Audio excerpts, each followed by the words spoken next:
Thanks, Tom. Great to be here. Yeah, I have to say this talk was inspired by some things that were going around on the socials earlier this year, if anybody came across that. But also, as Tom said, it's that time of day. We're nearly at happy hour. So I'm going to tell you some stories, I think, rather than try and bamboozle you with facts or anything from anywhere that I've deployed incident. And I've now deployed it at 3 different companies, so you got me a little bit of a fan. So, I don't know if any of you recall, there's a fairly well-known person in the VC/sales space, one of those suggesting at one point anyway that we don't need engineers and that he can now do it himself. And he'd spent days, possibly weeks, building things with one of the AI tools. I'm not going to give them free airtime. They don't need any more. And then suddenly the database disappeared on them.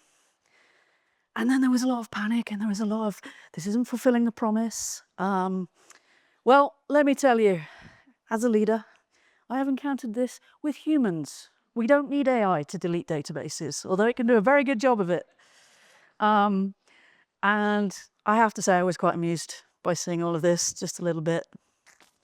Now you know how hard it is. Now you know what we all have to deal with. This is why we exist. The other thing I think we need to sort of ask ourselves is, how do you respond?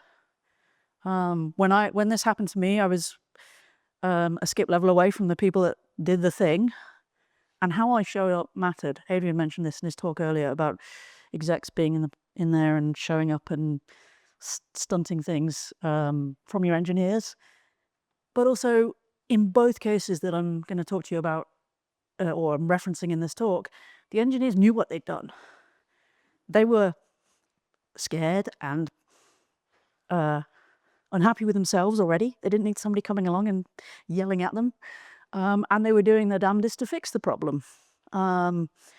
In both cases, they actually put their hand up before the alerts started arriving as well. So again, you've got to applaud that kind of thing, and hopefully you're building the kind of environment where people feel safe to do that, which is something I don't think we talk about enough either. We can increase the ratio of incidents and all these other things, but if people feel they're going to get penalized if they make a mistake, it's not going to help us. So, this is I want to kind of cover how things can go wrong with humans and then talk about AI a little bit. So, domino effect. I've worked across several large distributed systems now in my career, and I know not everybody has. Different set of problems compared to some others. And what we're now all learning, I think alluded to in the demo and the stuff that Lawrence was talking about with all of these agents and the coordination, is that all of these agentic systems are now a big distributed system as well, which means that you can do a thing over here and it can be a relatively minor little thing, unlike the PR that Pete did, which fixed itself and everything. But you can do a small thing and then it can cause a massive knock-on effect. We even saw that on Monday. I don't know about you, but I couldn't, the cat flap wouldn't operate. I was distraught. But it's an unintended consequence of one of these big things. And I'm very glad that the cats don't have access to Incident.io, because they would have been very unhappy in raising status updates constantly for me. The other thing I've been part of is, for example, when I was at GitHub a good few years ago now, we had an incident. Wasn't actually a database incident in this case. And it was a bad release. It started generating a lot of errors. And then we took Datadog down. They were not happy. I mean, obviously we weren't happy, because then we were shouting at them because we can't tell if we've brought our system back up because we've got no visibility of this. But again, a lot of unintended consequences. And all of this is pre-AI. Humans can cause these domino effects. One small human action, a lot of consequences follow from that. Chaos. As I was building these slides, and I really wish I'd taken a photo of it, I did actually have a cat try and walk across the laptop, which was not helpful, but it did give me the idea for this slide. You've got chaos. And I'm not talking about Chaos Monkey and the resilience testing so much as things go wrong and they're outside of your control, or an engineer does something in good faith and they have lacked some context for whatever reason, chaos is inevitable. Here, probably shouldn't have left stuff on the keyboard that the cat wanted to get hold of. What I would encourage us all to do is to, if you have to blame anybody or anything, blame the system, not the people. Again, comes back to the psychological safety. What enabled somebody to be able to do the thing? Now, sometimes it's completely unavoidable, but oftentimes you as a leader have failed to put some guardrails into place, which I'll come on to in a little bit. Then, of course, we have our big bang failures. Some of the rockets that Elon's sent up didn't last very long. Sometimes it's ambitious engineering that, it's a possible outcome, and we kind of have to accept that. But at scale, mistakes can be far larger too, and they can propagate.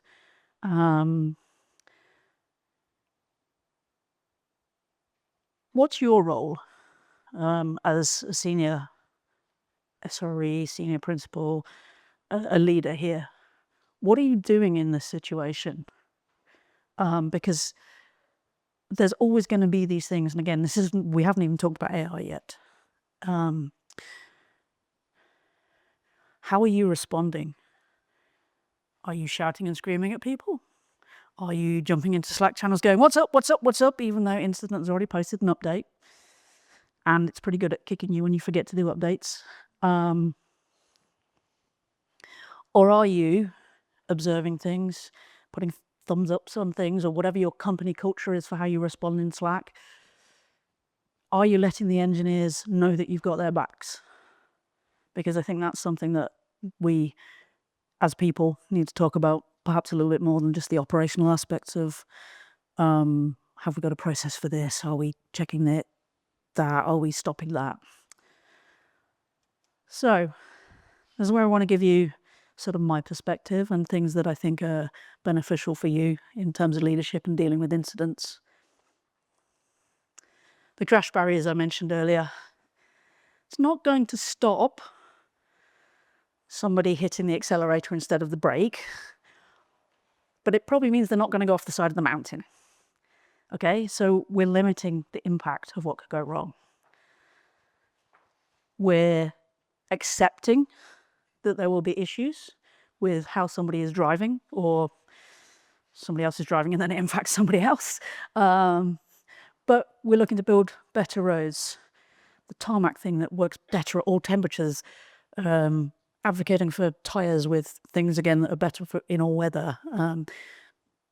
You need to design systems that acknowledge that mistakes will happen and that you make things survivable rather than fireable. We also need to figure out how we can safely land, okay? We have to know what recovery looks like. Now, the kind of naive response there is, well, things are working again. But it's not just the system standing back up, or systems. It's, did we lose any data? Much like the demo that we saw, which customers were impacted? How do we communicate this?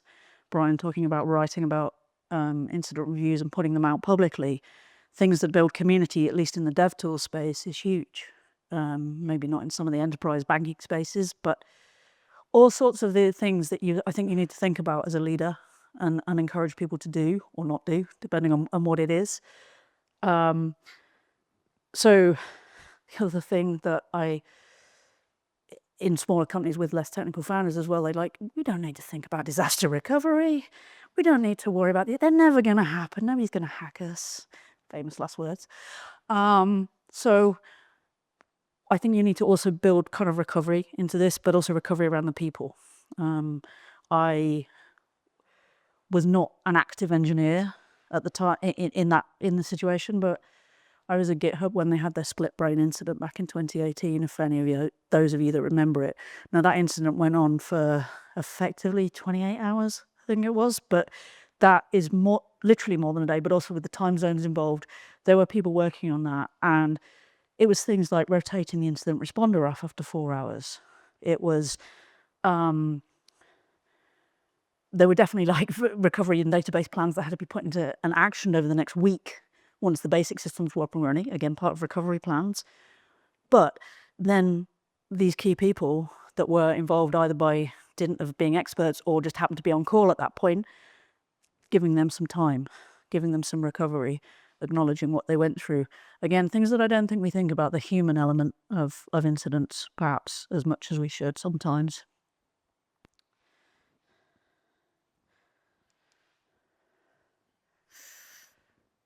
When I was building the slides for this, I was trying to get some kind of image for a systemic view, and this is what AI gave me. So you can thank the Gemini Nano's Banana integration for this one. But effectively, it's never a single mistake. Everything is interconnected. There's gaps in the system, there's gaps in your leadership, there's gaps in how your engineers respond.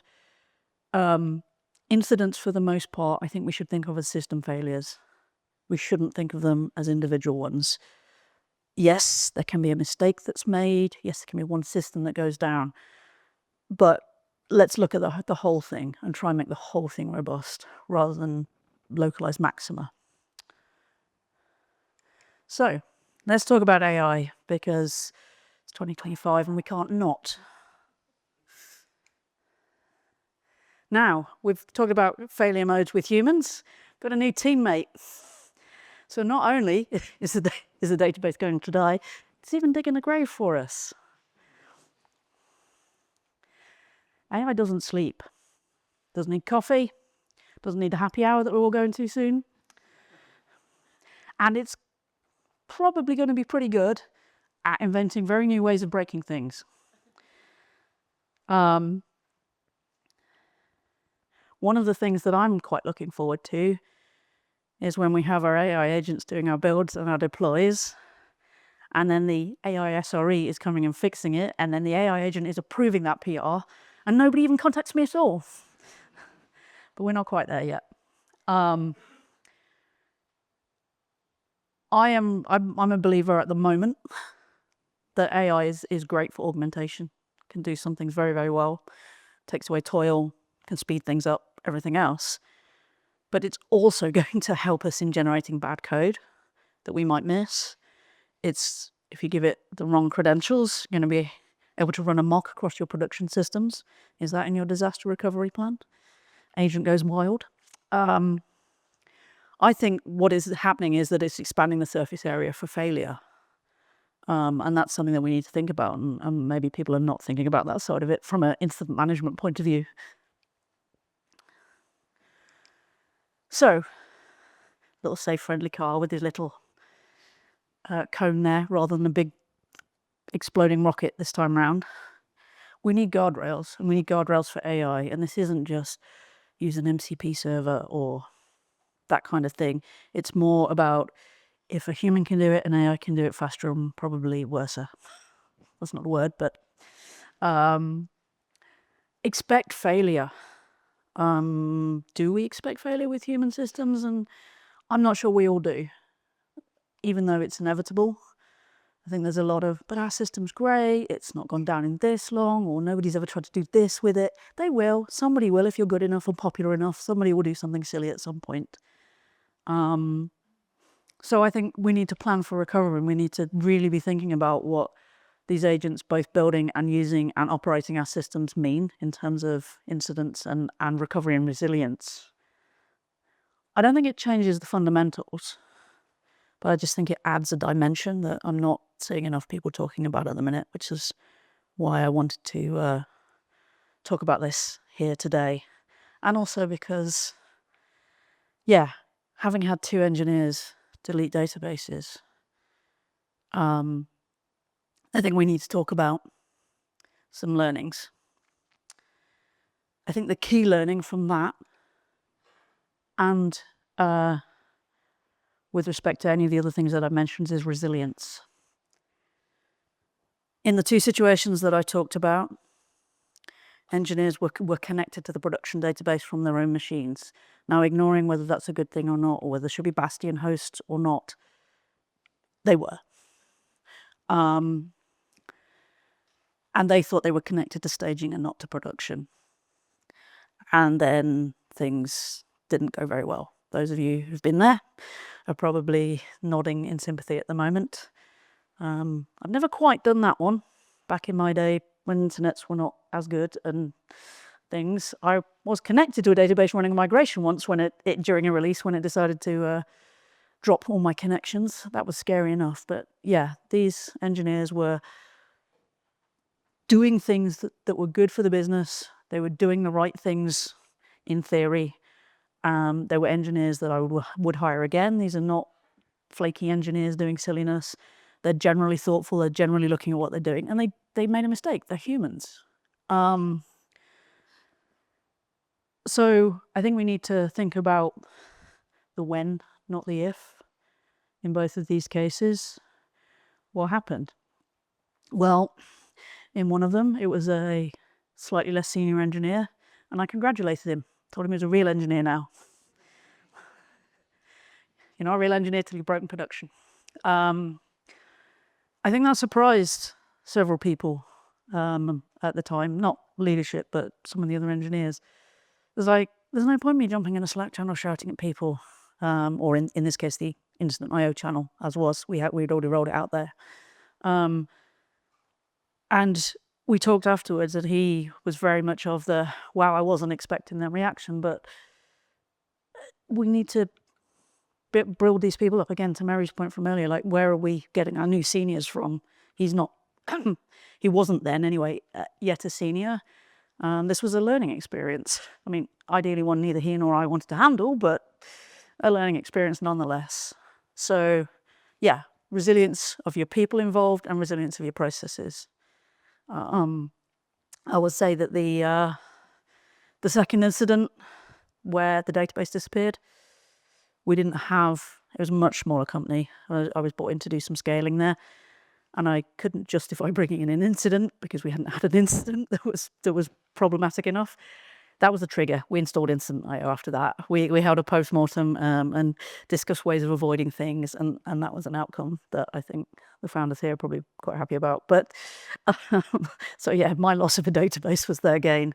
But again, in that case, we had the backups, point-in-time backups on AWS. We were able to get it back up. We were able to restart the systems pretty quick. Again, we were lucky in that it was a small stage of the scale up, not the scaling up of the scaling up. But I think that's, again, how we can be resilient about it. And we were able, even without a particularly formal incident process at that point, to have a really good conversation about what went wrong and why. And the engineers took ownership and wanted to drive ways of making it much harder than themselves to make those mistakes. And that's what you want to encourage in your teams. So, a bit of a summary here for those of you that like words, and I've not used a lot of words. I'd rather chat with you. But we have guardrails. I don't know anybody's read the article, but aim for the pit of success. Make it easier to succeed than easier to fail. We need resilience. You need to be resilient as leaders as well. And then also recovery. AI is going to make all of this even more important, I think. Now, whether it can help us with some of this, that's something that we're going to explore together, I'm sure, over the next few years. But everything that we should have been doing for our humans, we need to be doing with AI tooling as well. And then, I will leave you with a slightly more sane desk. And say, I think it's important, I think it was the picnic crew that called this out earlier, that you need to make sure you have fun. We're all at work for a lot of hours. You want to be able to laugh, you want to be able to recover, set your desk, stand the coffee cup up, tidy your papers. But yeah, do try and keep the cats off the keyboard. They cause so much trouble. Thank you very much.